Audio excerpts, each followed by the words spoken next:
Siguro ay sa Sunday ay palalabas natin kahit mga 5 minutes lang yung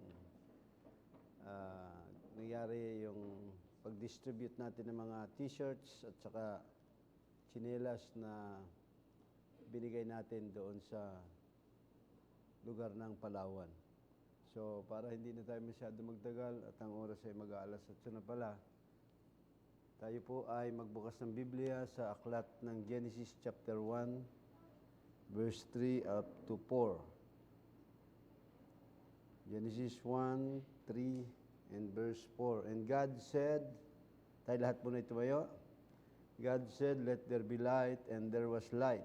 And verse 4, and God saw the light, that it was good, and God divided the light from darkness. Pagpalain ng Diyos sa pagkakabasa sa kanyang banal na salita, tayo muli ay dumulog sa pamamagitan ng isang panalangin. Ama namin Diyos, nagpapasalamat po kami sa gabi pong ito, Lord, sa amin pong midweek service, Lord, na muling na ipanumbalik namin ang aming Zoom, Panginoon, upang ang mga kapatid namin na hindi namin nakaka-fellowship sa mga ganitong araw ay magkaroon din sila ng bahagi, Panginoon, na marinig ang aming mga pinag-aaralan, Panginoon, sa mga ganitong panahon. Pangunahan po kami at dalangin ko, O Diyos, ng kalakasan ay patuloy na ipagkaloob niyo sa inyong kabal lingkod, Panginoon, at tanging ang inyong salita ang makita at hindi ang makahinaan, O Diyos. Dalangin din namin, Panginoon, ang anumang pagkilos ng kaaway sa aming kalagitnaan, ito po ay hindi magkaroon ng bahagi, kundi ang inyong Santong Espiritu ang patuloy na mangusap at maghayag ng inyong mga salita. Pagpalain niyo po ang gawain ito. Sa ngalan ni Jesus, ito po aming hiling at dalangin.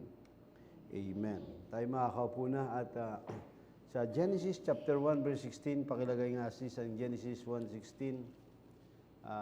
Dito sa Genesis 1:16 ay binanggit din ang separation o yung paghihiwalay. Yan. Sabi riyan, verse 18 pala, verse 18. Okay. At upang magpuno at inilagay ng Diyos sa kalawakan ng langit upang tumanglaw sa ibabaw ng lupa at upang magpuno sa araw at gabi at upang maghiwalay ng liwanag sa kadiliman at nakita ng Diyos na mabuti. Mapapansin natin na buhat pa lamang sa pasimula ay meron ng paghihiwalay, meron ng separation.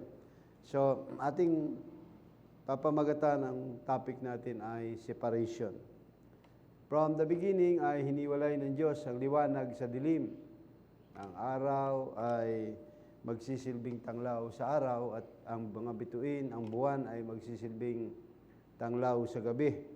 At laging ang nire-require ng Diyos ay paghihiwalay. Kahit sa mga tao ay nire-require ng Diyos ang paghihiwalay. Dahil alam natin ang kasaysayan ng after the fall of man, ang tao ay inihiwalay ng Diyos. Ang lahi ni Seth ay namuhay sa isang lugar hiwalay sa mga lahi ni Cain.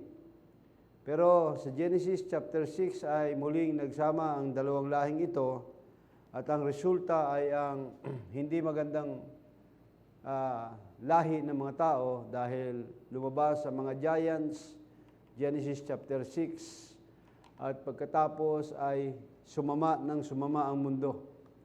At hindi lamang basta mga giants, kundi bagkus ay sa pisikal na struktura ng tao, sila po ay lumaki at sa kaalinsabay ng paglaki nila, maging ang kanilang mga gawain, ang kanilang kaisipan, ang kanilang invento ay naging masagana sa panahong ito. At sa panahong ito ay ang tao ay nakakalimot sa Diyos. At sa kasaysayan ay ginunaw ng Diyos sa pamamagitan ng baha upang muli niyang ihiwalay ang mga tao sa mga anak ng Diyos. Pag sinabing anak ng tao, ito po ay lahi ni Cain. Pag sinabing anak ng Diyos, hindi po yan mga anghel. Yan po yung lahi ni Seth. Si Seth ang kapalit naman ni Abel. Dahil pinatay si Abel, si Seth ang ipinanganak.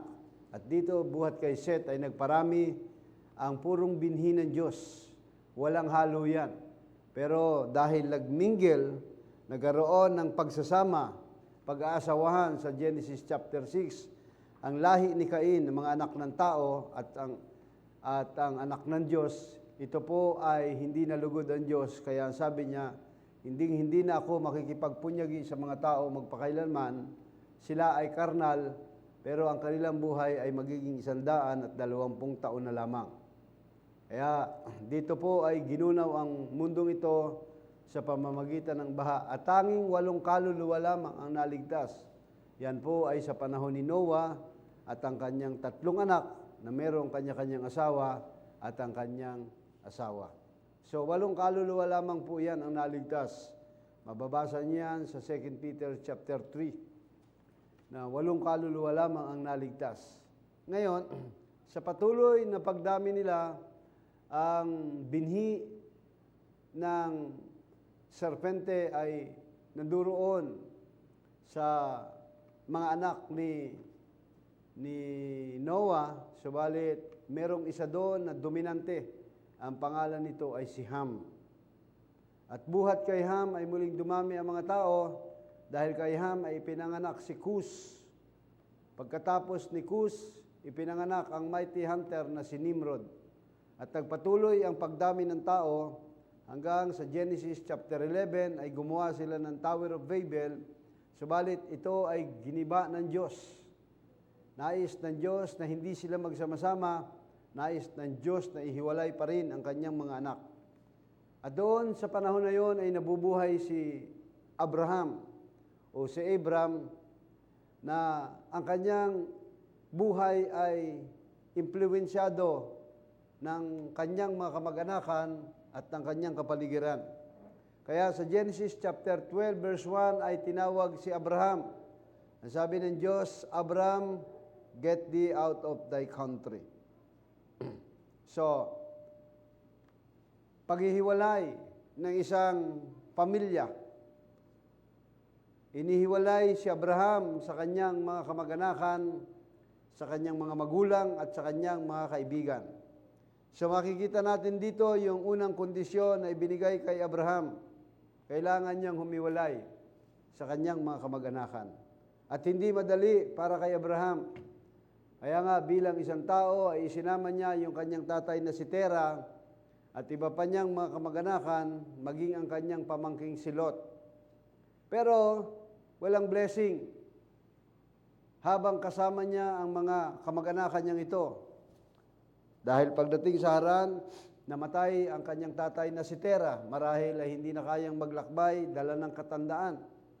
But of course, ang plano ng Diyos, si Abraham lang. Pero isinama niya yung kanyang mga kamag-anakan. Kaya nga, imagine nyo kung paano niya i-give up na umalis siya doon sa kanyang kinalakihang bayan na sagana sa lahat ng mga material na bagay. Iniwanan niya yung kanyang mga ibang mahal sa buhay, nawala yung kanyang mga kaibigan, nawala yung kanyang luho, masasarap na pagkain, at nabuhay sa loob ng 100 taon sa isang lugar na hindi niya kilala. Naging dayuhan siya doon sa ibang bayan, walang mga kamag-anakan, isang mapanganib na lugar, at pagkatapos, walang gobyerno na nagpoprotekta sa kanya. Walang gobyerno na nag-iingat sa kanya. Ganun po ang buhay ni Abraham. Kaya hindi madali na i-give up niya yung mga bagay na ito. Pero dahil sa utos ng Diyos, ibinilang na katwiran ang pagsampalataya niya sa salita ng Panginoon. And then, si Abraham ay kinilos sa pamamagitan ng pananampalataya. Mababasa natin sa Hebrew chapter 11 verse 8 to 10. Ang sabi rito, sa pananampalataya, si Abraham nang tawagin ay tumalima upang pumaroon sa isang dakong kanyang tatanggaping mana at siya yumao nang di nalalaman kung saan siya paroroon. Sa pananampalataya, siya ay naging manlalakbay sa lupang pangako, gaya sa hindi niya sariling lupa at tumahan sa mga tolda na kasama si Isaac at si Jacob na mga tagapagmana ng isang pangako na kasama niya. Sapagkat inaasahan niya ang bayang may kinasasaligan na ang nagtayo at ang gumawa ay ang Diyos. Abraham was looking for the city whose maker and builder is God. Pakibalikwan mo nga yung baba, yan.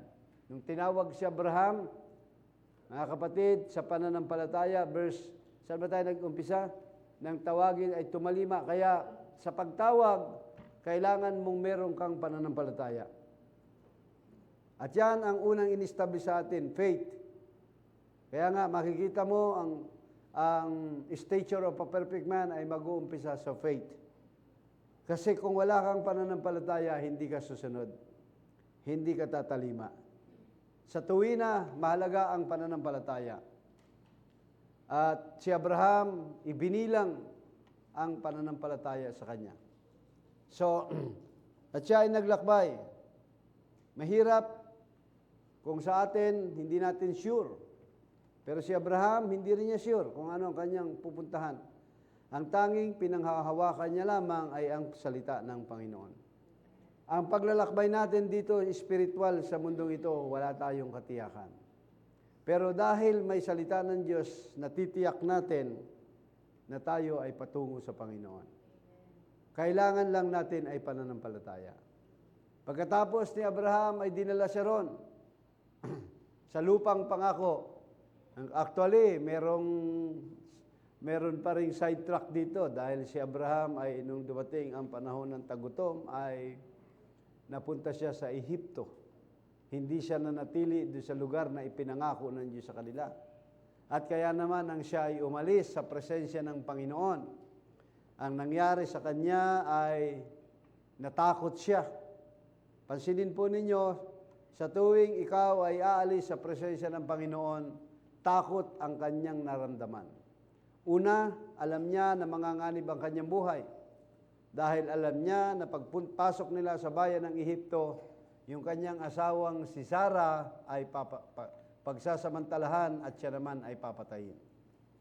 Pero 75 years old na si Sarah, hindi ba? Maganda pa kaya yung ganung kalagayan ni Sarah? Yan ay isang pagpapatunay na hindi mo mababasa sa Biblia, pero reading between the line, habang naglalakbay si Sarah at si Abraham, sila ay nagkaroon ng physical transformation. Bumata ang dalawang ito. Katulad din ng kalagayan natin. Spiritually, babaguhin yung ating katawan. Babalik tayo sa ganung kalagayan. So, at pagkatapos nito ay ipinangako ng Diyos sa kanya.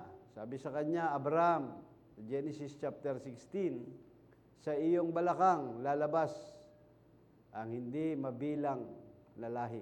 Sindami ng buhangin, sindami ng bituin sa kalangitan. Ganyan ang iyong magiging binhi. Kaya nga, from Abraham, ipinanganak niya si Isaac, and then kay Isaac ay lumabas naman si Jacob. Pero, si Abraham nga lang, si Isaac lang ba talaga ang anak ni Isaac? Si Isaac ang pangako ng Diyos, anak sa pagkapangako. Pero may mga anak pang iba si Abraham, na siya namang nagmana lang ng mga bahagi ron. Dahil siya ay nagkaroon ng asawa, si Ketura, bago niya pinasiping si Hagar ay nanganak siya kay Ismael na lumabas ang 12 prinsipe. At pagkatapos ay nagkaanak din siya kay Ketura na siyang pinanggalingan naman ng mga Midianites na sila lamang nakaaway nila.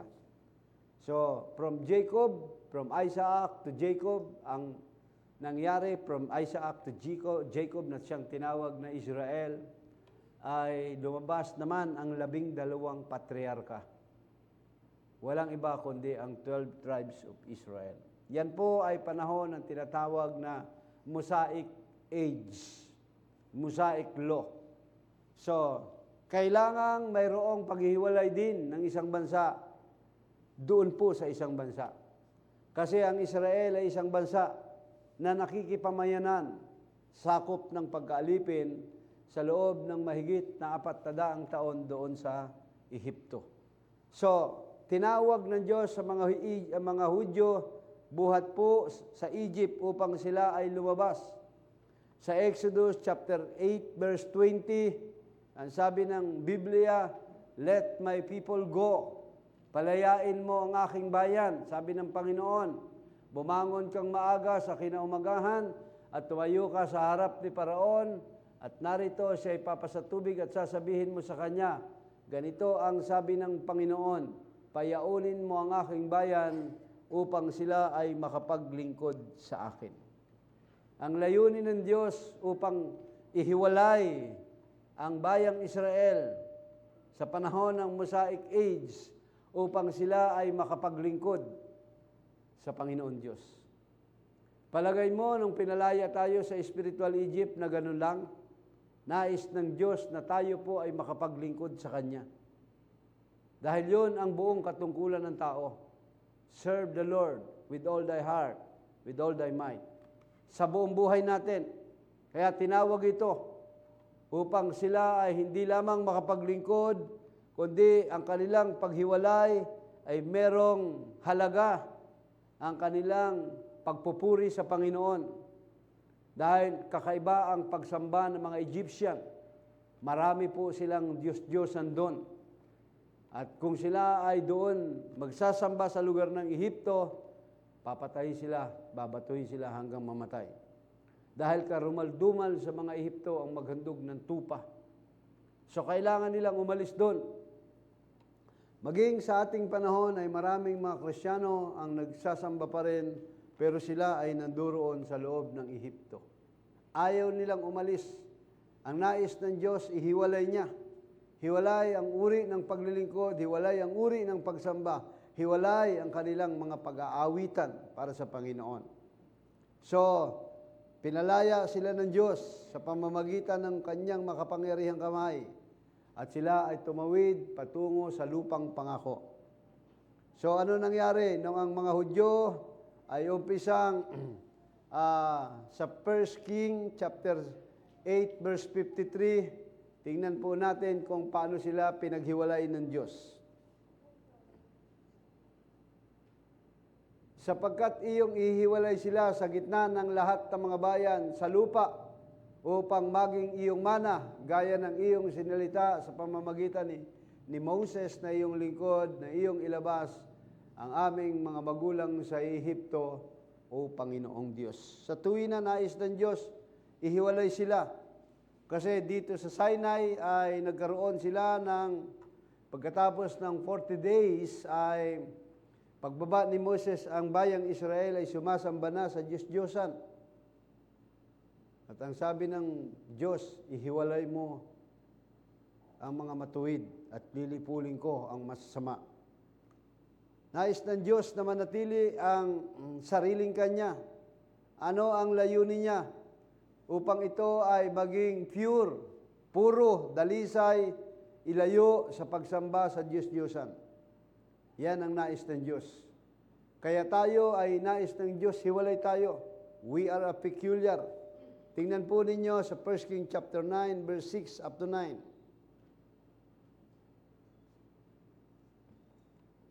Yung kanilang kabanalan, dapat ito ay kanilang ma-maintain.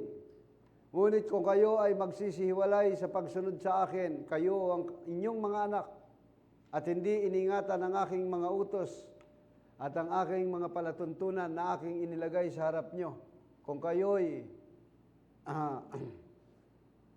magsisiyaon at magsisipaglingkod sa ibang Diyos at magsisisamba sa kanila, pakibaba pa. At bagaman ang bahay na ito, saan na ba? Verse 7 pala. Akin niyang ihiwalay ang Israel sa lupain na aking ibinigay sa kanila. At ang bahay na ito ay aking pinapaging banal sa aking pangalan, ay aking iwawaksi sa aking paningin, at ang Israel ay magiging kakutsaan sa gitna ng lahat ng mga bayan. At bagamat ang bahay na ito ay totoong mataas, ang tinutukoy diyan ay ang templo. Gayunmay ang bawat magdadaan sa kanya ay magtataka at susut-sut sa kanilang sasabihin, bakit ginawa ng Panginoon ang ganito sa lupaing ito at sa bahay na ito, yung templong ginawa ni Solomon.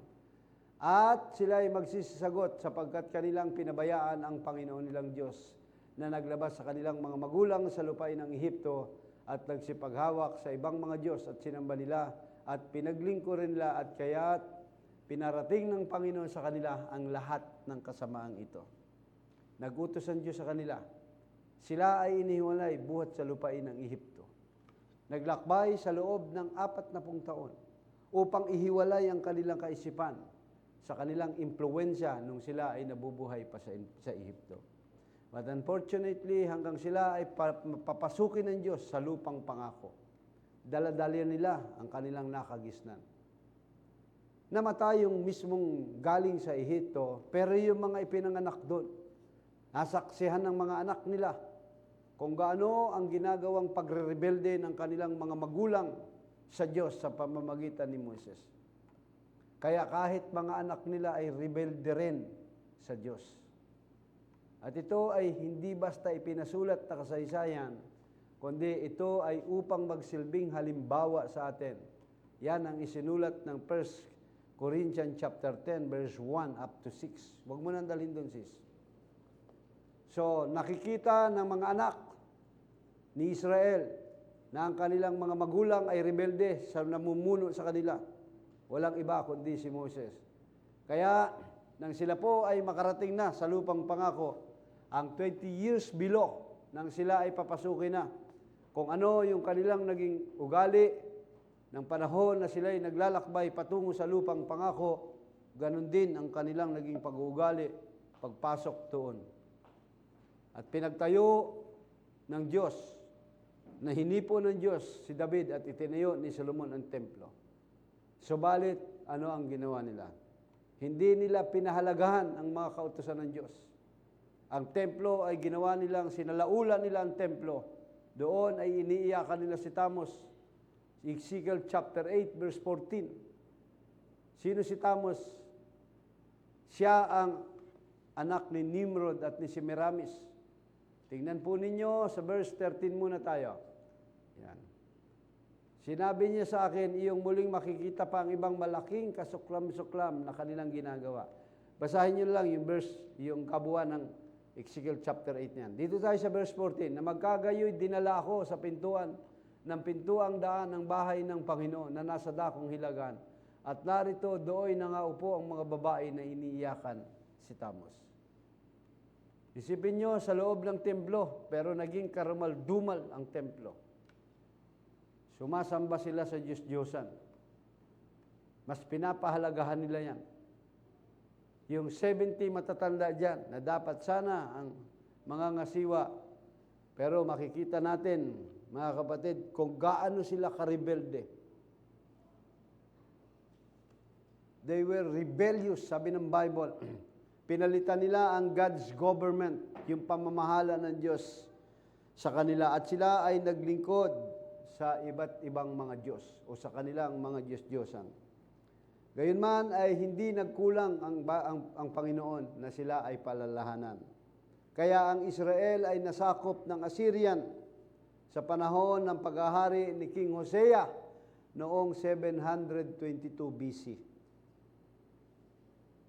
Dala sila dahil itong Israel ay ito ang kinabibilangan ng 10 tribo ni Israel. Yung 10 northern tribe. Nadala sila ng Assyria. Sina King Sennacherib, pinasok po sila. At nagkalat yung mga yan, pinagpapatayan. Kaya ang tawag dyan ay 10 lost tribe, northern lost tribe. Nangawala talaga halos sila. Kung may natira man sa kanila, mangilan-ngilan na lamang ang nakapanumbalik.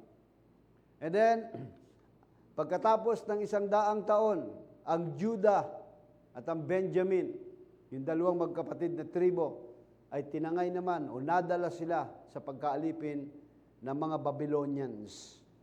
Pira-piraso. Dumating si Nebuchadnezzar sa Jerusalem at anong ginawa sila? Sinakop sila.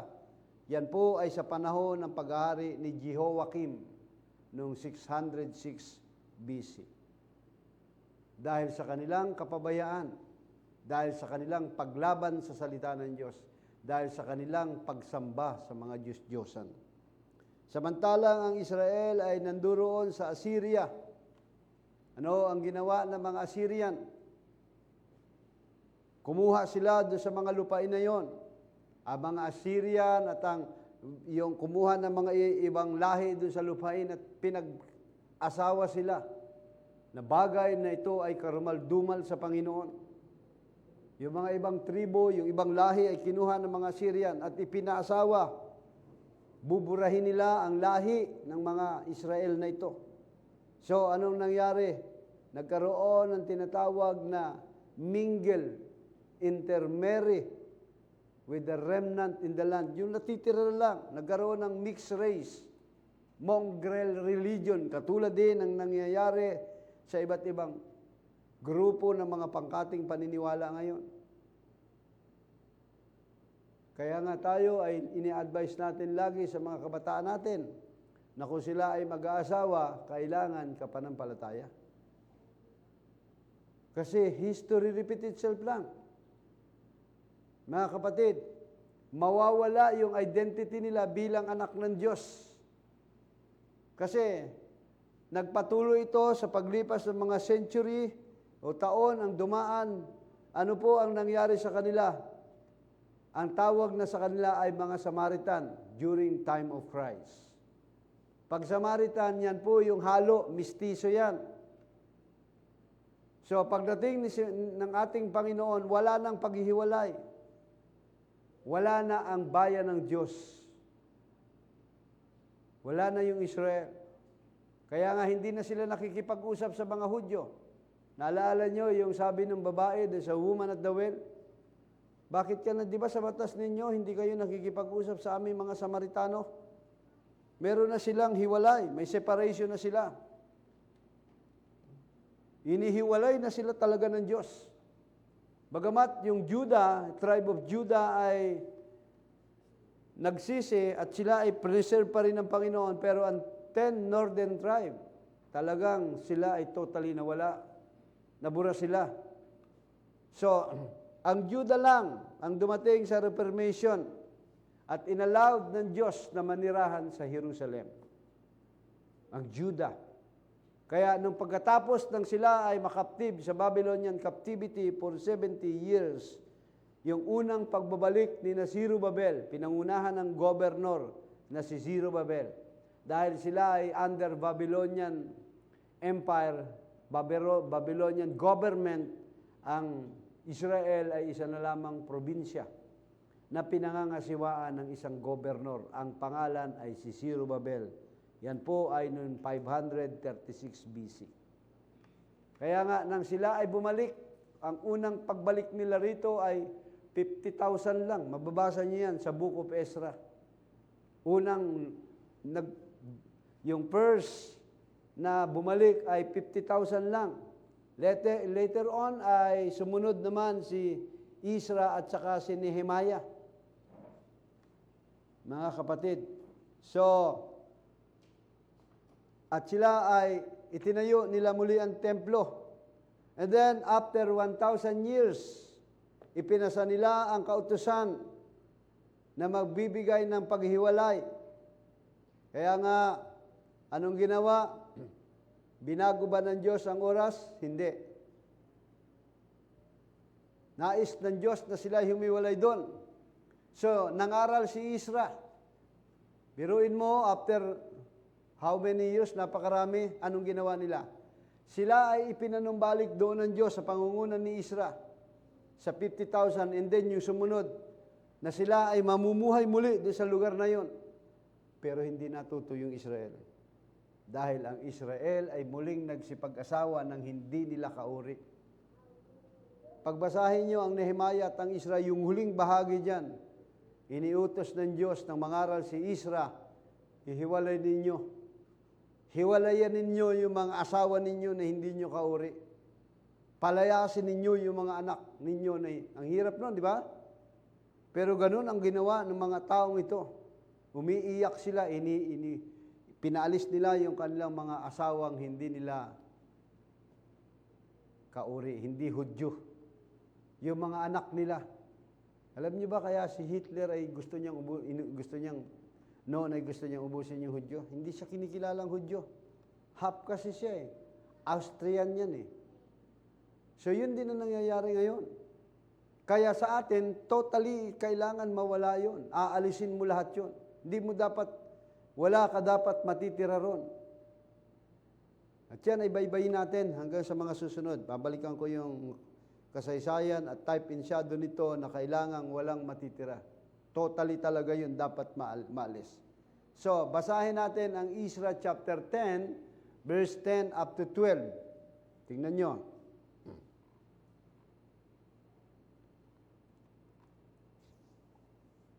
At si Ezra na saserdote ay tumayo at nagsabi sa kanila, kayo'y nagsisisalangsang at nangag-asawa ng babaeng taga-ibang bayan upang palalain ang sala ni Israel. Kaya ang mag-asawa ka ng hindi mo kapanampalataya, kasalanan yun. Yan ang sabi ng Biblia.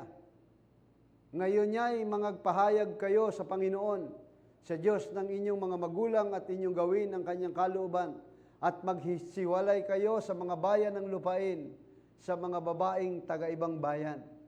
Verse 12, na magkagayon, ang buong kapisanan ay sumagot at nagsabi ng malakas, kung ano ang iyong sinabi tungkol sa amin, ang nararapat naming gawin. Madali bang hiwalayan nila yung kanilang mga asawa at mga anak? Hindi madali yun. Pero dahil sa utos ng Diyos, kailangan nilang hiwalayan. Meron ba tayong asawa na dapat ating hiwalayan? Hiniwalayan na ba natin ang dati nating asawa? Ang sanlibutang ito, yan ang asawa natin. Yan ang sinusunod natin. Di ba? Pag sinabi ng sanlibutan, huwag ka nang pumunta. Manood na lang tayo, mag-mall na lang tayo, mas masaya pa. O yan ang asawa natin, ang sanlibutang ito. Yung sarili natin na siyang nasusunod. At maging ang church sa panahon ng itinatagang iglesia, nagkaroon pa rin ng mingle. Sa Matthew chapter 13, verse 24, nagkaroon ng paghahalo-halo. So meron talagang separation ng church. Kailangang ihiwalay ang church. Ano ba ibig sabihin ng church? Galing sa salitang ecclesia. Ecclesia means separate ones, inihiwalay. Punta natin ang 2 Corinthians chapter 6 verse 17. Tingnan po ninyo. Ito yung hiwalay. 2 Corinthians chapter 6 verse 17. Kaya nga magsialis kayo sa kanila at magsihiwalay kayo, sabi ng Panginoon. At huwag kayong magsihipo ng mga bagay na marumi at kayo'y aking tatanggapin. May separation ng church. Pinapahiwalay. In every church ages, may separation yan. Mga kapatid. Dahil sa panahon ng bawat iglesia ng kapanahunan, nagpapatuloy ang new creation ng Diyos. Hindi natapos. Hindi naputol ang paglilikha ng Diyos ng bagong nilalang. Mga kapatid, tuloy-tuloy po yan hanggang sa ating panahon. Bagamat ang iglesia ay dumating sa panahon na nag-lukewarm siya, iniwan ang kanilang unang pag-ibig, hindi ibig sabihin na natigil ang paglikha ng Diyos ng new creation at manunumbalik lang sa ating panahon. Hindi. Tuloy-tuloy po yun. Ang ibig sabihin ng iniwan ang unang pag-ibig, unti-unting bumababa, pumapasok ang lukewarmness. At pagdating ng Thyatira, sagad na ang lukewarmness. At ngayon ay papataas ulit siya. Ganun ang illustration ng B. Iniaangat, unti-unti dapat mawawala ang lukewarmness. Dahil sa ating panahon, doon ang full manifestation ng new creation of God. Mga kapatid, bawat taon ng iglesia, church ages, merong bride sa panahon na yan. Kaya hindi kailanman naputol ang pagkikreate ng Diyos sa panibagong tao sa imahe at larawan ng kanyang bugtong na anak. Tuloy-tuloy po yan, mga kapatid. So, 1 Corinthians chapter 1 verse 2. Basahin natin ang iglesia ng Panginoon. 1 Corinthians chapter 1 verse 2. Sa iglesia ng Diyos na nasa Korinto, sa makatuwid bagay, sa mga pinapaging banal. Pag sinabing pinapaging banal, yan po ay sa English ay sanctified. Setting apart for doing service. Paghihiwalay po yun. Inihihiwalay. Katulad ng isang kasangkapan doon sa templo, hinihiwalay yun.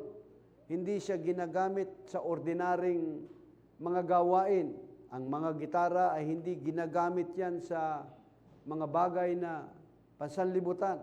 Kaya pag sinabing handog, para lamang yan sa Panginoon. Di ba? Meron siya, handog yan, bata pa lang, handog na yan. Saan inihandog? Inihandog sina Samuel. Pero makikita mo, pagdating na inihiwalay na sila sa paggatas ng nanay nila, dinadala sila sa loob ng templo. Tinuturuan na sila. Hiwalay si Samson. Mga kapatid, lahat sila. Ibig sabihin ng hiwalay ay gagamitin sila ng Panginoon. Pag inihandog mo ang isang bagay, yan ay para sa Panginoon. Mga kapatid, anumang bagay na iyong ihahandog, handog ko ito sa Panginoon. Ng mga anak natin, inihandog natin sa Panginoon. Di ba, dinadala natin yan? Ang tawag yan ay, ano ba tawag doon? Dedication, Di. Paghahandog nga, di ba? Paghahandog, iba naman yung binyag Hindi naman binyag tawag natin. Inihandog.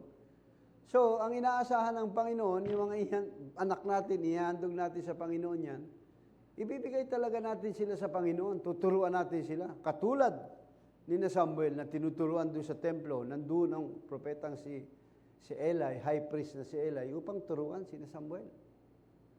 Yun ang purpose nun.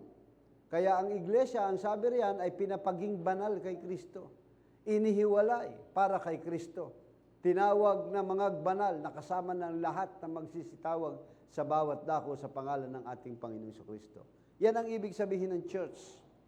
Hindi ito kalipunan lamang ng mga mananampalataya na marami, no. Ito ay kalipunan ng mga mananampalataya na pinapaging banal sa ating Panginoong Kristo. Yan ang purpose ng church. So, ang ibig sabihin ng church is called out, tinawag, separate ones. Hiniwalay ka. Ang mga banal ay inihihiwalay. Bakit kailangang hiwalay? Dahil ang church is a royal priesthood. 1 Peter chapter 2 verse 9. 1 Peter chapter 2 verse 9. Datapwat kayo isang lahing hirang. Yan ang iglesia.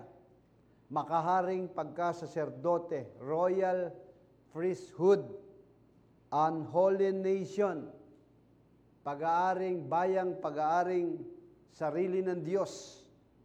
Yan po ang ibig sabihin niyan. A church is a peculiar people. Kakaiba siya, mga kapatid. Isang lahing hirang, peculiar people. Makaharing pagkasaserdote, royal priesthood. Bansang banal, ano pa? Bayang pag-aaring sarili ng Diyos. Unholy nation. Yan ang iglesia. Kaya tayo'y tinatawag, hinihiwalay tayo. Yan ang ibig sabihin ng separate or sanctification or holiness.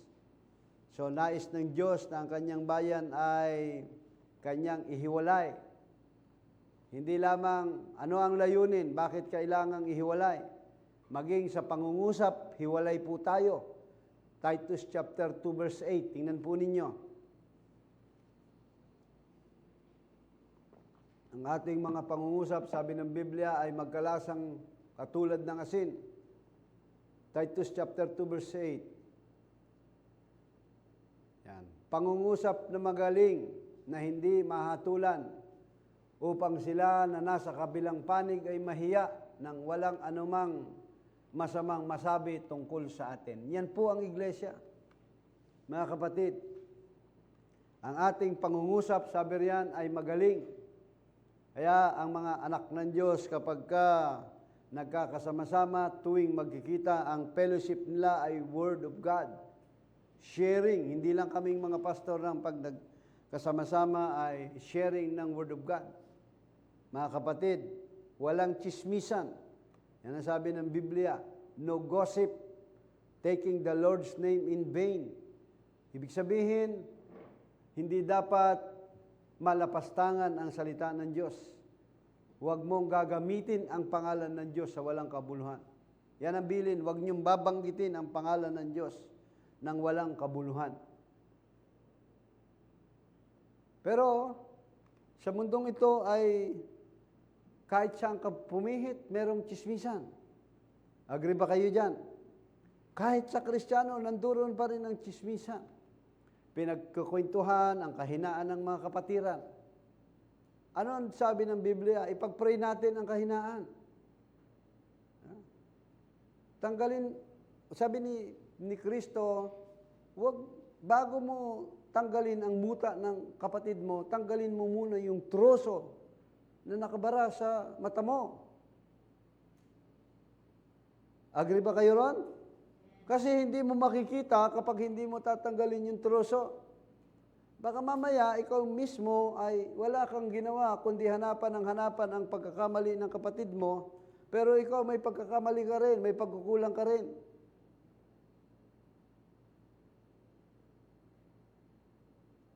Baka sa konting pagkain lang, nakikipag-away ka pa. At nasasaksihan ng mga unbeliever na tao na gano'n ang pag-uugali mo. Samantalang kung makakomentary ka sa kapwa mo, hanggang doon na lamang. Hindi maganda yon. Dapat ang mga ganyang bagay ay nawawala. Yan ang sabi ni Titus. Ano pa? 1 Peter chapter 5, verse 11.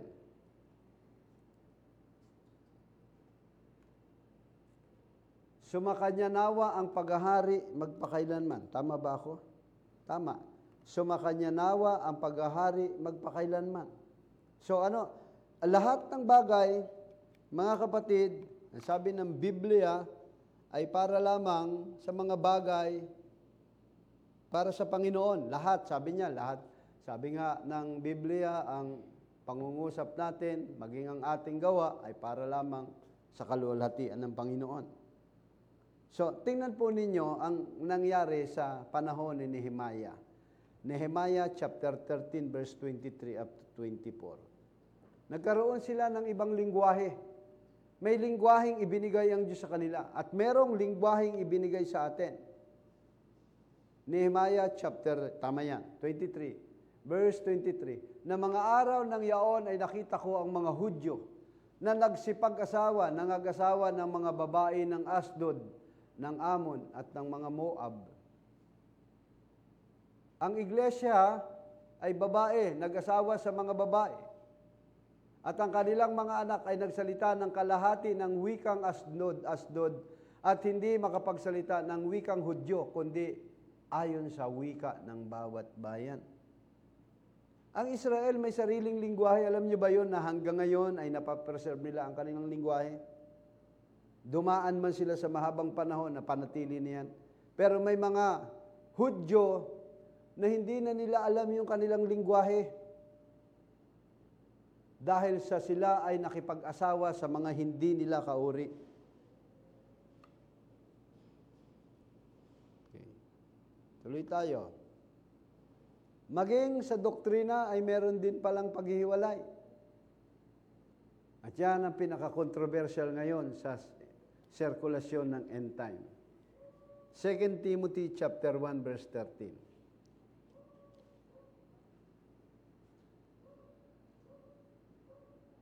1:13. 1:3. Okay ba ba, sis? Okay. Yan. Ingatan mo ang mga ulirang, mga salitang magagaling na narinig mo sa akin sa pananampalataya at pag-ibig na kay Kristo Jesus. Yan po ang sabi ng apostol na si Pablo kay Timoteo. Hiwalay sa doktrina. Yung mga magagaling, mga salitang magagaling na narinig mo sa akin. Doktrina po yan, mga kapatid. Dahil sabi ni Pablo sa Galatians 1:6 and 8, kahimat kami o anghel na bumabang galing sa langit at mangaral ng ibang ebanghelyo ay matakwil. Let him be accursed. Balikan mo lang ulit yun, sis. Yung sa 2 Timothy chapter 1, verse 13. Ingatan mo ang mga ulirang, mga salitang magagaling na narinig mo sa akin. Yung mga lahat ng ipinangaral ni Pablo, sabi niya, ingatan mo ito.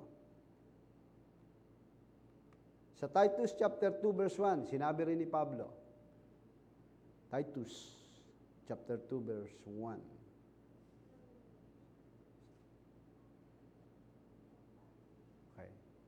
Ngunit magsalita ka ng mga bagay na nauukol ayon sa aral, nauukol sa aral na magaling. So, isang maliit lang sa bawat henerasyon, mga kapatid, naiiwan, nawawala ang katotohanan. Sa bawat paglipas ng panahon, katulad ng bayang Israel, sila dapat ay isang peculiar, kakaiba sana sila. Dapat sana sila ay sumusunod sa kautusan ng Diyos. Pero nakalulungkot dahil sila po ay narrow-minded. Madali silang ma-offend. Yan ang bayang Israel.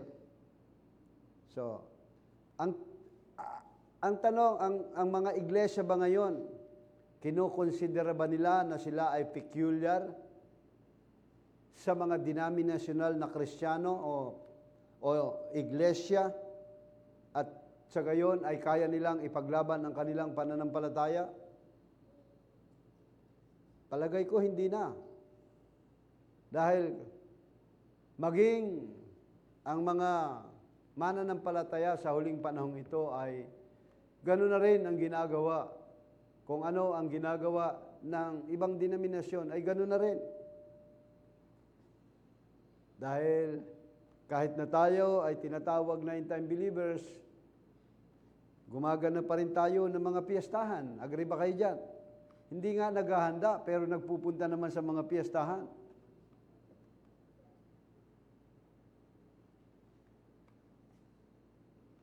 Pag-araw ng Pasko, bagong taon, ay nagsisipaghanda kayo. Pati selebrasyon ng mga namatay, di ba? Nagsiselebrate pa rin kayo.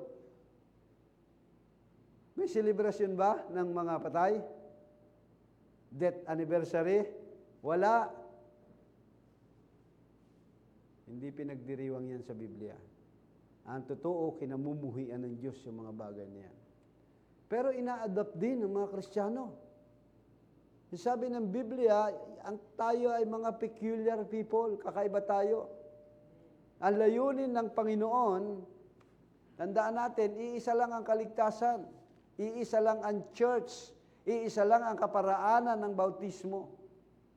One faith, one Lord, one baptism. Ephesians chapter 4 verse 6 ba yun? Kung hindi ako nagkakamali. Isa lang ang kaparaanan. Tama ako, isang Diyos at Ama sa langit. Verse 5, isang Panginoon, isang bautismo, isang pananampalataya. Isang Diyos at Ama ng lahat, kasi ay sumasa ibabaw ng lahat at sumasa lahat at sa lahat. Pero may kanya-kanya tayong kaloob, binigyan tayo ng biyaya ayon sa sukat. May measure din yung ating faith. Pero isa lang yung katawan, isa lang ang iglesia, isa lang ang kaparaanan ng ating pagbabautismo. At walang babaeng mangangaral. Pero ang denominasyon ay may mga babaeng mangangaral. At sa end time, may meron na rin nangangaral ng mga babae. Hindi direktahang nagpipreach, pero tumatayo doon sa harapan at nangangaral din sila. Yung pinanggalingan namin, ganun sila. Meron naman sobrang extreme. Hindi naman tumatayo talaga yung mga babae. Kasi may danger din. Na kapag ka nabibigyan ng autoridad yung mga babae, mas matatapang pa sila sa pangangaral. Kasi mas malambing naman kasi talagang mangaral yung mga babae. Pero, Kahit sa loob ng iglesia, sinabi ng apostol na si Pablo, ang babae manahimik. Kung merong katanungan, sabi ni Pablo, ay pagdating doon sa bahay, ang tatanungin niya yung kanyang asawa. Yan dapat ang kalagayan ng iglesia. Okay. Separate in worship. Dapat hiwalay din tayo. Deuteronomy chapter 1 verse 16. Tingnan nyo ang pagsamba na dapat nating susundin. 11:16. Deuteronomy 11:16. Yan. Mag-ingat kayo, baka ang inyong puso ay madaya at kayo ay maligaw at maglingkod sa ibang mga Diyos at sumamba sa kanila. Kaya separate yung ating worship. Kaya nga, yung mga kantahan natin, kahit nung una pa man, ay gusto kong masala kung ito ay appropriate ba para sa church. Kasi may mga kantang hindi dapat kinakanta natin. Ang sabi ng propeta ng Diyos, ang kanyang lyrics ay katulad ng Kanaan, pero yung beat niya ay katulad ng mga Egyptian. May mga end-time believers na tumutugtog sa church, pero rakrakan talaga. Meron pa rin umuusok, parang, pastor, di ba? Yung pinuntahan natin nun. Grabe. Kaya maging sa kanta, kasi ang kanta ang pangunahing nagdadala, naglilipap ng espiritu ng pananampalataya ng bawat isa. Kaya, very particular tayo pagdating sa kantahan. Tinitiyak natin na yung awitin ay hindi makamundong awitin. Okay. Matthew chapter 15, verse 8 and 9. Tingnan natin mga kapatid. Katulad ng bayang Israel na, tingnan nyo, 15 verse 8. Ang bayang ito ay ginagalang ako ng kanilang mga labi. Datapat ang kanilang puso ay malayo sa akin. Di ba ganyan yung Israel of old? Ano sabi nila? Purihin si Yahweh pagkat siya ay mabuti. Kanyang nililigtas ang naaapi. Pero, ang totoo, ayaw nilang pagharian sila ni Yahweh.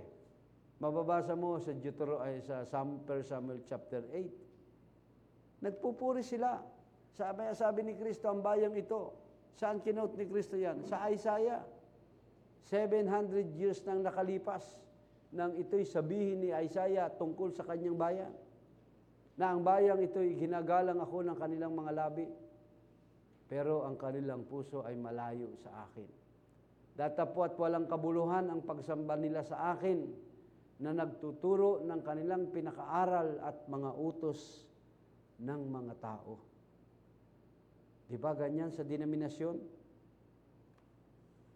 At maging sa atin, individually, tayo ay may personal na ugnayan dapat sa Diyos. Hindi natin alam, ang bawat isa, kung sila ay nakatayo, kung ano ang kalagayan nila sa kanilang pagtayo dito sa harapan ito, sa kanilang pagsamba. So, maging sa mga kasangkapan natin, sa mga instrumento natin, separate, hiwalay din yung ating buhay. Titus chapter 2, 11 and 12. Nakahiwalay tayo. Tingnan nyo. Sapagkat napakita ang biyaya ng Diyos na may dalang kaligtasan sa lahat ng mga tao. So, ang kaligtasan para sa lahat ng mga tao. Ito yung dala-dala. Ito yung grace of God. Para sa lahat po yan. Hindi namimili ang Diyos. Pero, hindi ka naman pipilitin ng Diyos kung ayaw mo. Kung gusto mo maimpyerno, hindi ka pipilitin ng Diyos. Kaya sabi ng Biblia, for God so loved the world, that He gave His only begotten Son, that whosoever, walang pilitan, whosoever believe it on Him, hindi kanya pipilitin.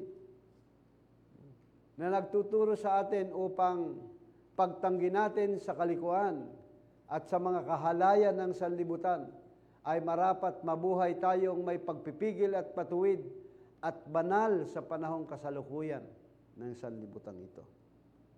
Maraming alok ang kasanlibutan ito sa atin. Maraming bagay na hindi tayo makapagpigil, mga kapatid, hindi natin magawang lumakad ng matuwid. Malimit ay paglakad sa kalikuan, sa kahalayan ng sanlibutan ito. At yan ay pinapayo ng apostol na si Pablo kay Titus. Hiwalay ang ating buhay sa kanila. Katulad ng bayang Israel. Kaya ipinagawa ang tabernakulo sa kanila nung sila'y naglulakbay. Gusto ng Diyos na pinili silang bayan upang ipakita nila, itanyag nila ang kaluwalhatian ng Diyos sa buhay ng bayang Israel. Pero hindi nangyari. Kaya nagkaroon ng panibagong paglikha ang Diyos na sa pamamagitan ng kanyang mga anak, new creation, through Christ, lilikhain ang kanyang mga anak, mga kapatid. At bilang anak, tingnan mo si Kristo. Sino ba ang nagpakilala ng Father? Si Kristo, di ba? Si Kristo lang. Hindi naman, tumawag ba si Adan na tatay sa Diyos? Hindi. Si Kristo lang ang kauna-unahang tumawag. Bakit si Kristo? Dahil siya ang panganay sa lahat ng nilalang. Saang nilalang? Sa new creation. Hindi naman born again si Adam. Si Kristo ang born again. At lahat ng mga anak na yon. At yan ang nais ng Diyos. Mga kapatid, kung kapatid natin si Kristo, kamukha rin natin si Kristo. Dinadala tayo rin sa imahe at larawan ni Kristo upang maging kamukha tayo ni Kristo. At kung tayo ay magkakapatid, nagsisiraan ba ang magkakapatid? Ang kahinaan ng kapatid, ibubulgar mo sa iba?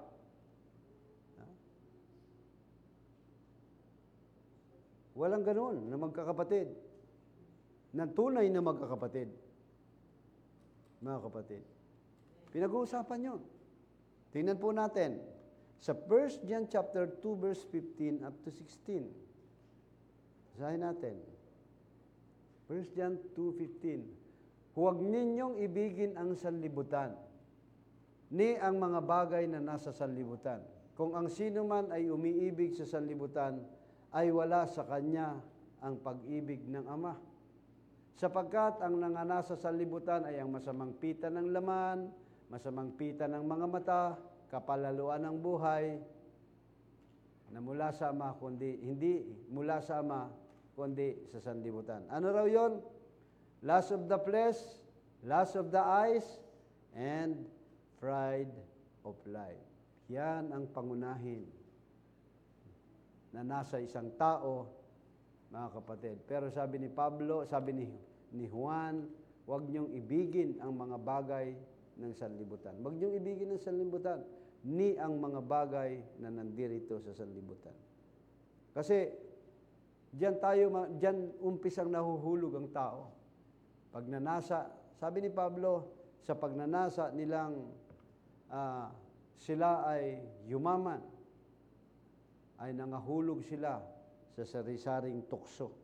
Kaya ano ang panalangin? Sinong nanalangin?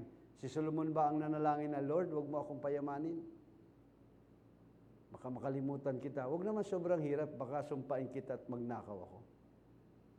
Sabi niya, tama lang. 1 Timothy chapter 6 verse 14 up to 16. Pakitingnan niya, sis. Kung tama ako. Pakibaba mga. 16. Sige pa. Wala rito. Yan, verse 17. Ang mayayaman sa sanlibutan ito, sabi ni Pablo, ay pagbilinan mo na huwag magsipagmataas ng pag-iisip at huwag umasa, saan? Sa mga kayamanang hindi nananatili, kundi sa Diyos na siyang magbibigay sa ating sagana ng lahat ng mga bagay upang ating ikagalak. Verse 18, na sila ay magsigawa ng mabuti, na sila ay maging handa sa pamimigay, maibigin sa pamamahagi. Verse 19, na mangagtipon ng kanilang sarili sa isang mabuting kinasasaligan para sa panahong darating upang sila'y makapanangan sa buhay na tunay na buhay. Ano yung dapat mong ingatan? Ano yung dapat mong itipunin? Kayamanang hindi kailanman kayang sirain ng tanga at kalawang. Ang pag-iipon natin ng kayamanan ay doon po yan sa langit. Kaya ang sabi, O Timoteo, ingatan mo ang ipinagkatiwala sa iyo, na ilagan mo ang usapan na walang kabuluhan at mga pagsalungat ng mga waling tawag ng kaalaman. Na palibhasa ay pinaniniwalaan ng ilan ay nangasinsay tungkol sa pananampalataya, ang biyaya ay sumainyo nawa.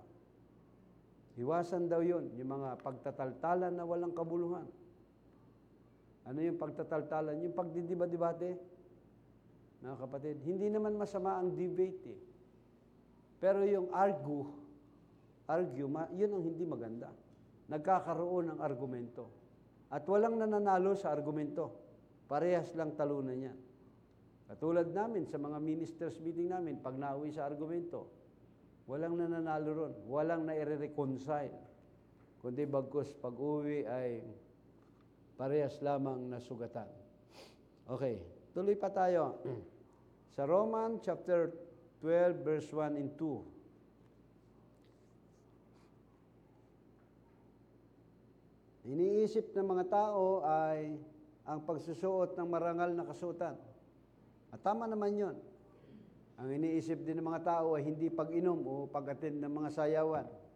Tama naman. Pero ang sinasabi rito sa Romans chapter 12, verse 1 and 2, kaya nga mga kapatid, ipinamamanhi ko sa inyo, alang-alang sa kahabagan ng Diyos, na inyong iharap ang inyong katawan na isang haing buhay, banal, kaaya-aya sa Diyos, na siya ninyong katampatang pagsamba. Pag sila po ay naghahandog sa templo, ang inihahandog nila walang kapintasang kordero. Sinusuri nila yon. Di ka pwede maghandog ng pilay. Hindi yun tinatanggap ng high priest. Kahit naman sa sekular, di ba? Alangan naman magregalo ka kay mayor ng payat na baka. O yung baboy mo ay baluktot na at halos 12 kilo lang pero malaki. Hindi mo ireregalo yon. Ang ireregalo mo ay yung matataba, lalo na sa Panginoon. Tayo mismo yung handog sa Panginoon. Kung papaanong si Kristo ay handog sa Panginoon, tayo ay handog sa Panginoon. Si Kristo ay perfect sacrifice, dapat tayo ay perfect sacrifice din. Pastor, marami po akong kahinaan. Yun nga ang inihahandog natin sa Panginoon. Yung nais ng Diyos, yung kanyang, sabi ron ay, yung kaaya-aya sa Diyos na siya ninyong katampatang pagsamba. Yung pagsunod. Hindi yung sarili nating kagustuhan. Nalulungkot ako dahil may mga kabataan na sabi niya, hindi ako susunod niyo sa pastor na yan. Hindi ko susunod. At hindi ko kinikilala yan. Ako'y nalulungkot dahil nagagawa niyang magsalita ng mga ganung bagay samantalang kinupkup ko lang siya rito sa iglesyang ito. Hindi naman lang marunong mahiya sa sarili niya. Sabi ko, nakalulungkot tong batang ito. Wala siyang nakikita kundi ang mga kahinaan ng mga kapatiran. Nawa ay hipuin siya ng Diyos. Nawa ay magbago ang kanyang kaisipan. Dahil kapag siya ay mananatili sa gano'n kalagayan ng ganyang kaisipan, tutubuan siya ng kapaitan sa kanyang puso, ipadadala siya ng Diyos sa paggawa ng kamalian. Sayang yung kanyang naumpisan. Bata pa lang siya, nasa gawain na ng Panginoon. Pero kung mangusap siya, parang hindi siya Kristiyano. Nagsasamba rito, pag nandirito ako, ayaw niya na nandirito ako. Ano gusto niya? Aalis ako rito sa church na ito? Kaya hindi siya tatrabaho dyan. Ayaw niya pag nandirito ako. Gagawlaw lang, katrabaho lang siya, tutulong lang siya kung wala raw ako rito. Nalulungkot ako. Hindi ako naiinis kundi awa ang aking nararamdaman sa kapatid na yon dahil bata pa lang ay alam ko nang naglilingkod siya. At masigasig din naman ang mga magulang. Ang magulang niya. Pero bumibitaw na siya ng mga panalitang hindi niya alam. O maaring alam niya. Maaring nai-impluwensyahan siya at talagang impluwensyado na siya ng kaaway. Ipanalangin natin ang mga ganon. Sabi riyan, verse 2, at huwag kayong magsiayon sa sanlibutan ito, kundi mag-iba kayo sa pamamagitan ng pagbabago ng inyong pag-iisip. Renewing your mind. Yan ang kailangang mabago sa atin, yung ating kaisipan. Ang ating kaisipan ay punong-puno ng mga bagay na makasanlibutan. 99.9% ng ating kaisipan, worldly.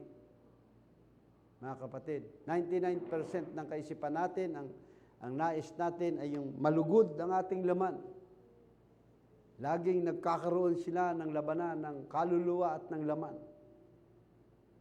Kaya sabi ni Pablo, present your body as a living sacrifice, holy and acceptable unto God, and renew your mind. Renewing your mind. Araw-araw, nagkakaroon ng transformation. Binabago natin yung ating kaisipan. Pinipihit natin yung ating kaisipan. Hindi lamang yung iniisip natin, okay na yung kasuotan ko. Hindi. Tama lang na umatin tayo ng gawain ng Panginoon, ng modest apparel.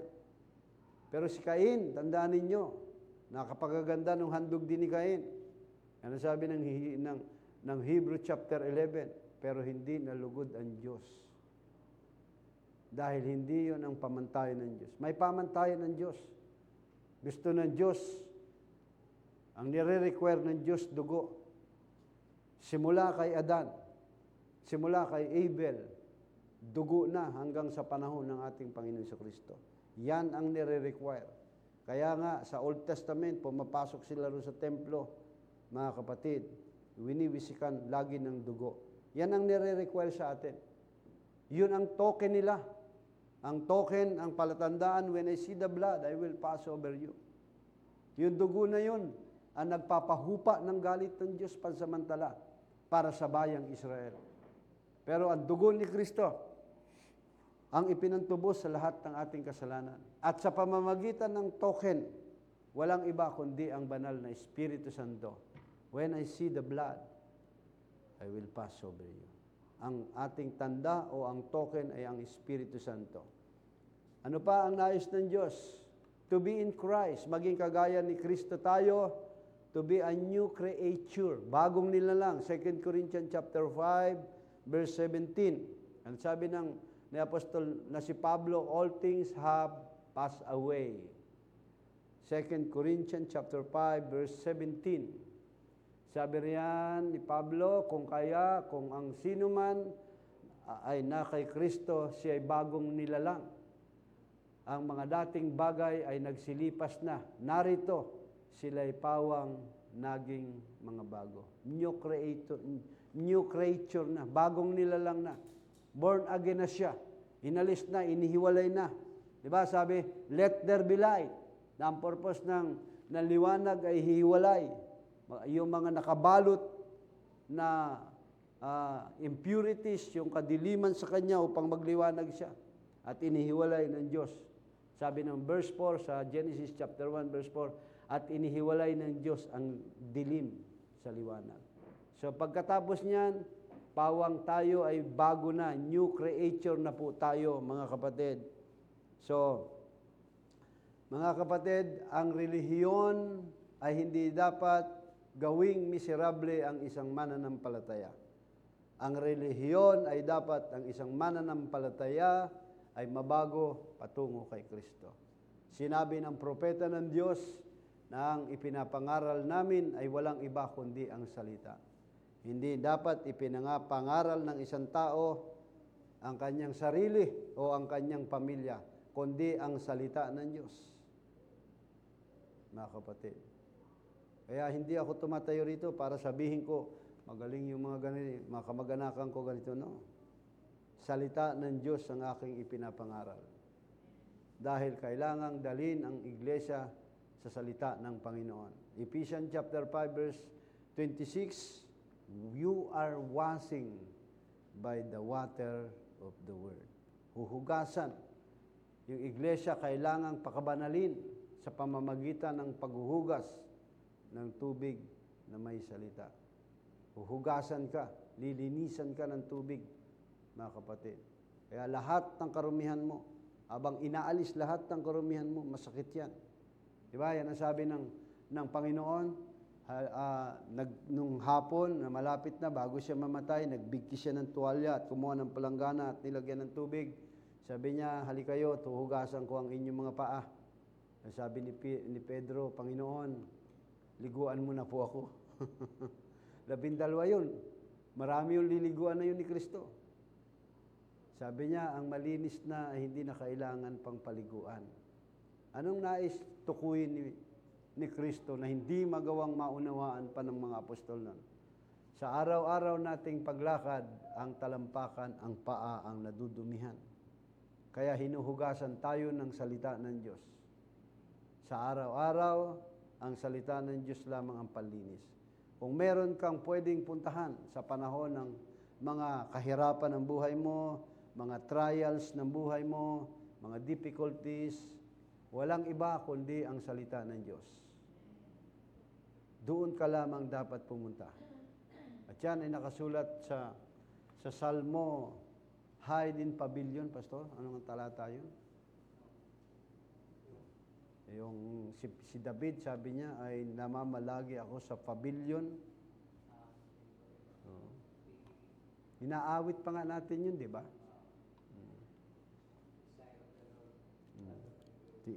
Tingnan ko lang, ha?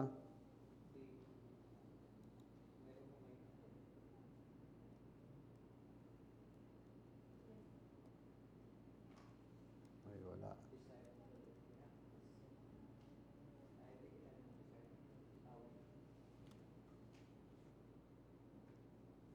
Kung hindi ko makita sa next ko na lang, nasa Psalms kasi yan eh. 27, tingnan niya natin. For in the time of trouble, He shall hide me in His pavilion. Yan. 27 verse 5. In the secret of His tabernacle shall He hide me, and He shall set me upon the rock. Yan. Psalms 27 verse, sapagkat, parang mali yan, sis. Tama, tama yan. 27 verse 5. Yan. For the time. Sa Tagalog nga, sis, pakilagay mo yan.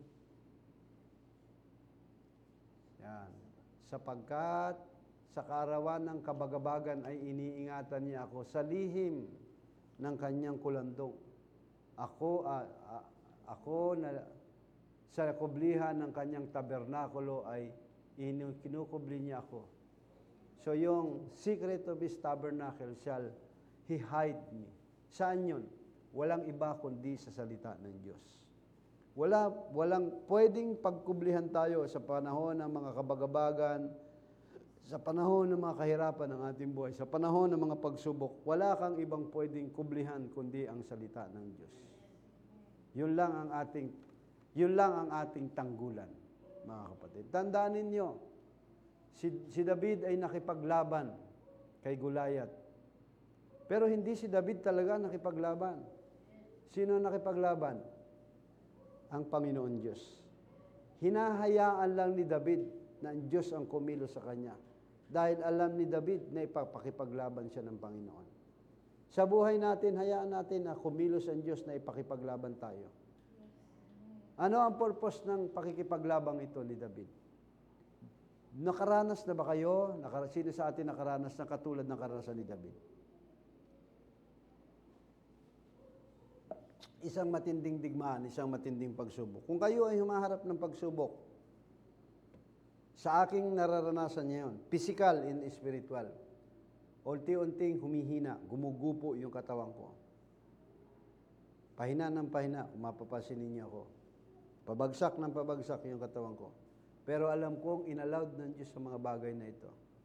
Dahil pagkatapos ng tagumpay ng Panginoon sa buhay ko, itataas ako ng Panginoon. Yan ang aking sinasampalatayanan. Katulad ng haring si David. Bago siya naging hari, mababa lang ang kalagayan niya. But after the battle of Goliath, he was elevated into higher position. Kaya ganun din ang ating panghawakan. May karamdaman kayo, inallowed ng Panginoon. Ipagtatagumpay ng Diyos ang laban na yan para itaas tayo, mga kapatid. Minsan, yung karamdaman, katulad ng nararanasan ko, mas lalo akong nagiging lumalapit at nananalangin sa Panginoon. Dahil wala naman pwedeng pumunta man ako sa doktor, ganun din eh. Di ba? Ganun din. So wala kang ibang pwedeng puntahan. Of course, pumupunta tayo sa doktor dahil yun naman ay kasangkapan ng Panginoon. Pero kung hindi ka muna pupunta sa Panginoon, wala ring silbi, mga kapatid. So, tingnan natin sa Matthew chapter 6 verse 24. Tingnan natin. Nasaan ba tayo? Nasa isang panig? O nasa Panginoon? Sino man hindi makapaglilingkod sa dalawang Panginoon? Sapagkat kinapuputan niya ang isa at iibigin ang ikalawa. O kaya ay magtatapat siya sa isa at pawawalang halaga ang ikalawa. Hindi kayo makapaglilingkod sa Diyos at sa kayamanan. Kaya meron talagang paghiwalay. Kailangan hiwalay tayo sa sistema ng sanlibutan ito. Mga kapatid, di ka pwede maglingkod ng sabay. Yung isa, kamumuhian mo. Sabi nga ng unang Korinto, hindi ka pwedeng uminom. You cannot drink the cup of Christ and the cup of the devil. Hindi po pwede yun. Mateo chapter 12 verse 30. Basahin po natin. Malapit na tayo magtapos dito. Ilang talata na lang. Ang hindi sumasa akin ay laban sa akin. Sabi ni Kristo. At ang hindi nag-iimpok ng kasama ko ay nagsasambulat.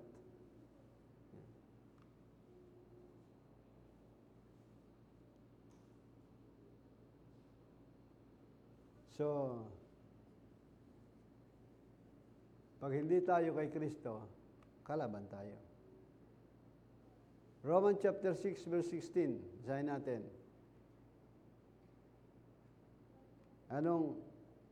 Saan tayo naglilingkod? Hindi ba ganyo nalalaman kung kanino ninyo inihandog ang inyong sarili na pinakaalipin upang tumalima at kayo'y mga alipin na inyong tinalima, maging ng kasalanan sa ikamamatay, maging sa pagtalima ng ikapagiging matuwid. So, saan tayo dyan, mga kapatid? Sino ang ating pinaglilingkuran dyan? Kung sinunod natin ang pita ng laman, walang iba kundi kasalanan, yun ang ating Panginoon. Sabi ng Genesis chapter 4 verse 8, kung ikaw ba ay gagawa ng mabuti, Cain, ay hindi ko ba tatanggapin? At ngayon niya ay kumakatok, sabi riyan, ang kasalanan sa pintuan, at yun ay papanginoonin mo. So, ano ang pinagbuksan ni Cain? Pinagbuksan niya yung muhi, yung galit niya rin sa kanyang kapatid. Kaya nagawa niyang pumatay. Pinatay niya yung kanyang half-brother. Naging alipin siya ng kasalanan. Okay. Verse 17 up to 18 ng Romans chapter 6.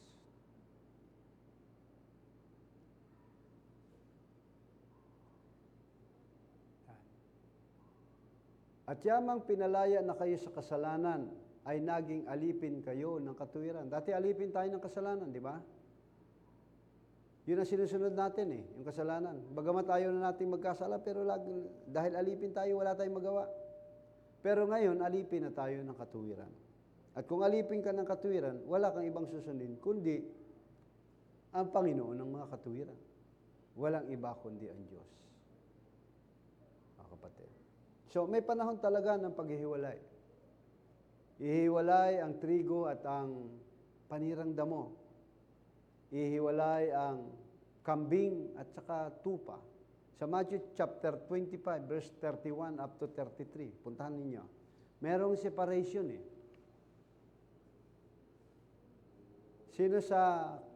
Sinabi sa kanya ng kanyang Panginoon, mabuting gawa, mabuti at tapat na alipin. Nagtapat ka sa kaunting bagay, pamamahalain kita ng maraming bagay. Pumasok ka sa kagalakan sa iyong Panginoon. Isipin mo, kaunting bagay lamang pero mamamahala siya ng maraming bagay. Verse 22. At lumapit. Tama ba yan? Matthew chapter 31 to 33. Matthew 25, 31 to 33. Yan. Datapat pagparito ng anak ng tao sa kanyang kaluwalhatian, nakasama ang lahat ng mga anghel.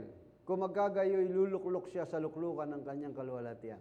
Majority ng paniniwala ng end time, mainstream, ang kaganapang ito ay sa millennium, ay sa eternal age daw, Pastor. Sabi ko, bakit dito sa panahong ito ay luluklok sa kanyang kaluwalhatian? Eh, pagluklok ni Kristo ay in the millennium. Dahil yung eternal age, pagpapanumbalik na sama yun.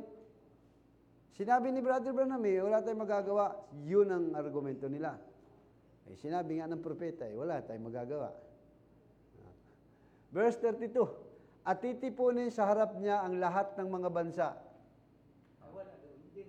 Wala na ron, di ba? Sa panahon niya ng paghahari, bago maghari si Kristo sa milenyo. At sila'y pagbubukdin-bugdin niya gaya ng pabukod-bukod ng mga pastor sa tupa at mga kambing. At ilalagay niya ang tupa sa kanyang kanan, datapwat sa kaliwa ang mga kambing. So paghiwa-hiwalayin. Yung sheep at saka yung goat, mga kapatid, sila ang magpaparami in the millennium. Ay, yung sheep lang. Yung goat kasi mamamatay yan eh. Baka anong gagawin kaya sa kambing? Tingin nyo, Sister Nalin. Malamang kaldereta ang kalalabasan yan. Kambing yan eh. Pero yung mga sheep, sila yung mga mortal people magpaparami sa millennium. Sila yung mga taong hindi nakakilala kay Kristo. Pero dahil sila sa panahon ng persecution na inuusig ang 144,000, kasama yung mga foolish virgins na sila'y mangangamatay, sila'y tutulong at ang reward sa kanila pagpasok sa millennium. Pero wala pa silang buhay na walang hanggan ha. Reward lang yon. Susubukin pa sila riyan. Kaya ang buhay ng bata riyan, 100 years old, pag nagkasala sila, mamamatay sila. Yung mga yan, mga tao na yan. Pero grabe ang nasaksihan nila. Yung Third World War, nasaksihan nila. Talagang sobrang hindik-hindik na karanasan yung naranasan yung mga tao na yan. Pero sila yung mga tumulong. Kaya nga, sabi ng Biblia, ang magpainom ng isang basong tubig sa isang propeta ay tatanggap ng gantimpala ng isang propeta. Kung ikaw ay naniniwala na may mensahe ang propeta sa huling panahon ito, tatanggap ka rin ng mensahe ng propeta sa panahon ito. Yan yung reward. Yan yung mga paghaharian natin in the millennium. Mga sheep group. Paparami sila. Ang 144,000 at ang foolish virgins, mangangamatay mga yan. Pero Pastor, bakit may mga Hudyo na maghahandog sa tabernakulo? Ang tawag sa kanila, remnant of Israel. Iba yun. Iba na natin pag-usapan yan. Hahaba lang ako lalo ng gusto. Verse 46 is,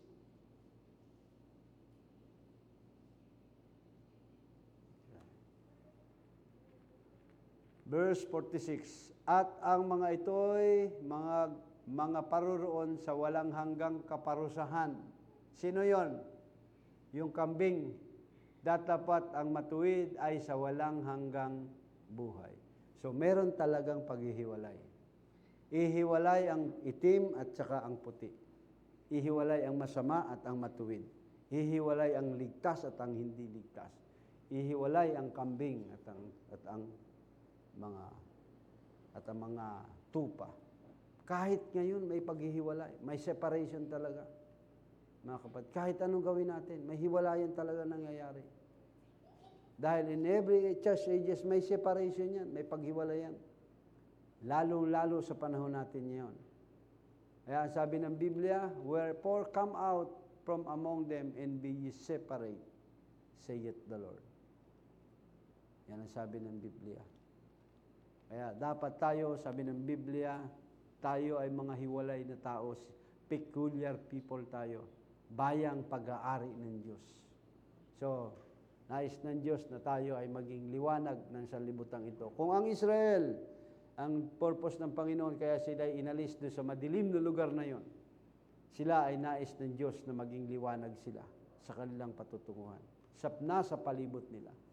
O ang mga tao doon sa lugar na yon, ang Israel ay inalis sa pagkaalipin, nais ng Diyos na sila ay maging asin ng sanlibutan ito. Ganon din ang programa ng Diyos sa atin. Inalis tayo ron dahil yung impluensya ron, hindi yun pwedeng makapagbago sa atin. Hanggang hindi tayo umaalis sa sistema ng sanlibutan, bagamat tayo, sinasabi nating wala na, pero yung ating attitude, yung character natin, kung katulad pa rin ng sanlibutan, hindi pa rin totally tayo nakakaalis. Katulad ng malimit nating ipinapangaral, ang denominasyon ay hindi naman totally humiwalay sa kanilang inang patutot. Dahil yung pusod nila, yung umbilical cord spiritual, hindi naman talaga naputol yun. So, kailangan maputol ang koneksyon natin sa mundong ito. Kailangan magkaroon tayo ng malalim na koneksyon sa ating Panginoon. At kung tayo ay merong malalim na koneksyon, may malalim na ugnayan tayo sa Panginoon, mga kapatid, kahit paano ang pagsubok na maranasan natin. Romans chapter 8, verse 30-31, last na ito. 31. Ano ang ating sasabihin sa mga bagay na ito? Kung ang Diyos ay kakampi natin, sino ang laban sa atin? Siya na hindi ipinagkait ang kanyang sariling anak, kundi ibinigay dahil sa ating lahat. Bakit hindi naman natin ibibigay sa atin ng walang bayad ang lahat ng mga bagay? Verse 8:33, sino ang magsasakdal ng anuman laban sa mga hirang ng Diyos? Ang Diyos ay umaaring ganap. Sino ang hahatol? Si Kristo na nabuhay maguli sa mga patay na siyang nasa kanan ng Diyos, na siya namang namamagitan dahil sa atin. Ipinapamagitan tayo ni Kristo. Sino ang maghihiwalay sa atin sa pag-ibig ni Kristo? Ang kapighatian? Pwede bang ihiwalay tayo sa pag-ibig ni Kristo dahil sa kapighatian o kahapisan o mga pag-uusig, maging ang kagutom o ang kahubaran o ang panganib o ang tabak? Yan ba ay mga bagay na pwede magpahiwalay sa atin sa Panginoon? God forbid. Gaya ng nasusulat, dahil sa inyo kami pinapatay sa buong araw, gaya kami ay nabilang ng mga parang mga tupa sa patayan.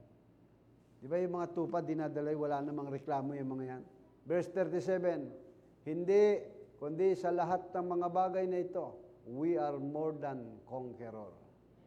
Higit pa kami sa mga mapagtagumpay sa pamamagitan na iyong umibig sa atin. Kaya, hiwala na tayong separation kay Kristo. Hindi tayo pwedeng ihiwalay kahit na yung anumang kagtagutom na yan. Kung tayo ay na kay Kristo na. Kung tayo ay bahagi na ng katawan ng ating Panginoon. Hindi tayo kayang ihiwalay. Tayong lahat ay tumayo. Ama namin Diyos, salamat po sa gabi pong ito, sa mensahe ng paghihiwalay, Panginoon. O Lord, salamat po at dalangin po namin, O Diyos, na patuloy ng bawat isa sa amin, Panginoon, ay hiwalay niyo po kami sa mga bagay na pag-iisip ng makasanlibutan, Panginoon.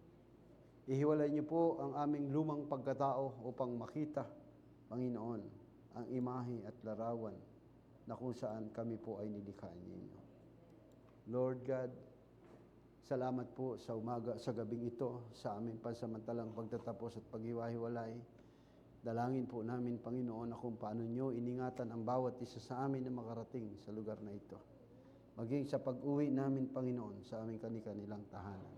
Ingatan niyo po sila, Panginoon. Pagpalain niyo po sila, Panginoon.